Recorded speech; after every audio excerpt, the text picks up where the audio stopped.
And I will give the word to our speaker from SafeTech, Ionuț Cernica. So let's applaud him. Thank you. Thank you, Florina. Hello, everyone. My name is Cernica Ionuț, and today I'm going to present you a research paper, a research project from University Polytechnica from Bucharest. This research was made in the first year. Now I'm in the second year. This research also was made in collaboration with SafeTech. Few words about me. I'm a security engineer for SafeTech Innovation. Also, I used to participate in bug bounty programs and responsible disclosure programs, like those from the presentation slide. Today, when I repeated this presentation, I realized that I didn't include VMware, Symantec, and IBM in this slide, because I had them too. The agenda for today, I will speak about the subject of the security project I researched. So the subject was FortiWeb, which is a security product from Fortinet company. This is a web application security. This is a web application firewall. Protects other web applications. After the introduction, I will speak about security problems I found on the administrative console, because this FortiWeb is administrated through a web application. And how I will speak about how I bypass the security protection of the firewall, then conclusion, and of course your questions. In the introduction, FortiWeb, how I said, is a security product from Fortinet. It's a web application firewall.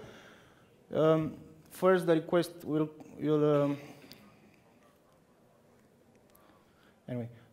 first the request will go from the user, and until we'll go to the web application, should pass from that proxy firewall. That proxy firewall is the FortiWeb in our case. And if the request is OK, nothing malicious was found on that request, then this request will be rejected back to the user with a message that the request is not OK. Or the request will go to the web application, and the response from that web application will be back to the user. Security problems on the administrative console of the FortiWeb I found. The first, I will start with reflected cross-site scripting, is like that in the image. Another problem was the storage one. This web application firewall has a security web application scanner, and you just run the security scanner. You scan a web application, and if that web application responds with a malicious payload of cross-site scripting, the administrator of the FortiWeb will see that malicious payload in the report at the end of the scan, of course, and that information will execute in the browser, administration browser, and this is badly. Okay, another problem I found was unrestricted file upload. To understand what is this, I'll try to make. I'll try to explain generally what happened. So we have a web application that uses PHP, and we have a file upload form, and we upload the shell file, in this case shell.php. The web application will not verify the extension, if it's PHP or other extension, and we'll place that file in the website root. Of course, we can access that file from the internet because it is under website root. And that's how in FortiWeb works that unrestricted file upload.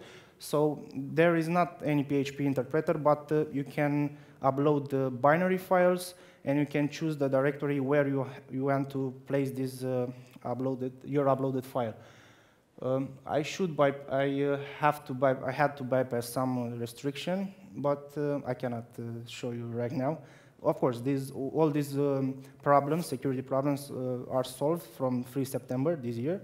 I reported in July, then you find the real password. Of course, in a real scenario, an administrator will not use Word as password or test. It's just for the presentation. If you find out the password in plain text, you can authenticate in the administrative console with administrative rights. Other problems were if this FortiWeb uses as authentication LDAP server, you can brute force their password without username and password. Another problem there is with the request of a new license. So FortiWeb, to offer protection for other web applications, you need to upload a license, a valid license, and with that valid license, you can offer protection to other web applications. The problem here, and is a big problem, is that you can upload an invalid license and you invalidate the existing one with just one request, and is not verified if the request was authorized and authenticated. So this is badly too. Okay, I have all these security problems. What can I do with all these problems? So to explain how I found IP addresses, first let me show you how a response from this FortiWeb is and the response body. I find out that in the response header, it was a parameter named server, and its value was 7x. And this was application fingerprint, because this text I couldn't find in. It is not possible to be another web. It is possible, but I searched on Shodan, and it is specifically for FortiWeb, this text, and I said that is application fingerprint. After searching on Shodan, I realized that there are more than 200 IPs from where this FortiWeb is installed, and I can attack them. Short list of the administrative console, I found public and private entities, like Government of Taiwan, Research Network Center from China, and the list continues with other 200 IPs. So this is all on the application administrative console of the FortiWeb. Now, how I bypass the security protection of this firewall? This firewall offers to other web applications security protection.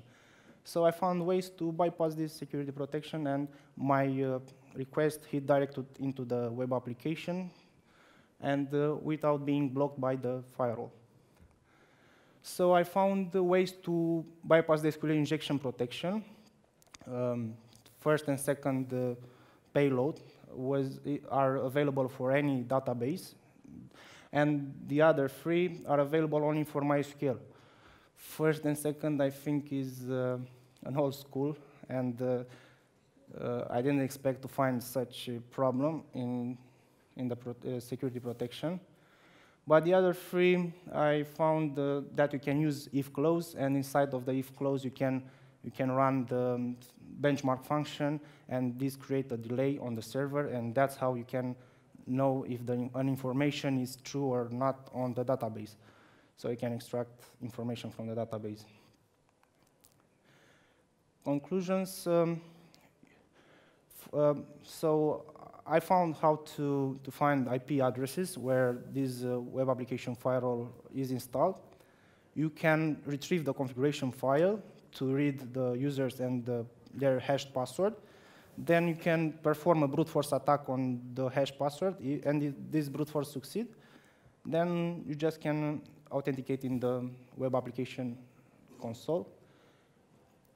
Other problems, it is you can possible to bypass the SQL protection, how I mentioned earlier. Okay, questions? Do you have any questions? Am auzit. I heard an yes.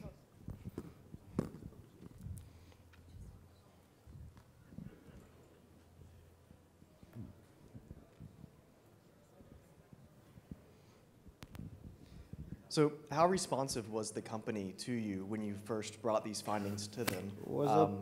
And what was their demeanor, would you say? It was a positive feedback from them. So I made a research paper. I sent it to them. They responded immediately. They said they need some time an interval of time to resolve all these problems. I gave them this interval of time. And I told them that I want CVA from NIST, and they didn't respond to my emails when I asked them for CVA. But when I asked something else, they respond to my emails. It's okay, but this request is they are not agreed with.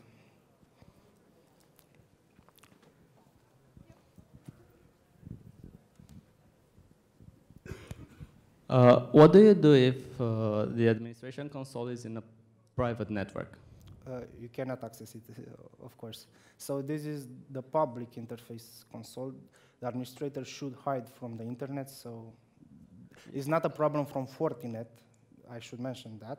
It's a problem from the entities that administrate that FortiWeb. Okay, so if you don't have access to the administration console, you can exploit any finding I found. Thank you. Any vulnerabilities I found. Yes. Other questions? No? Okay, thank you so much for the presentation.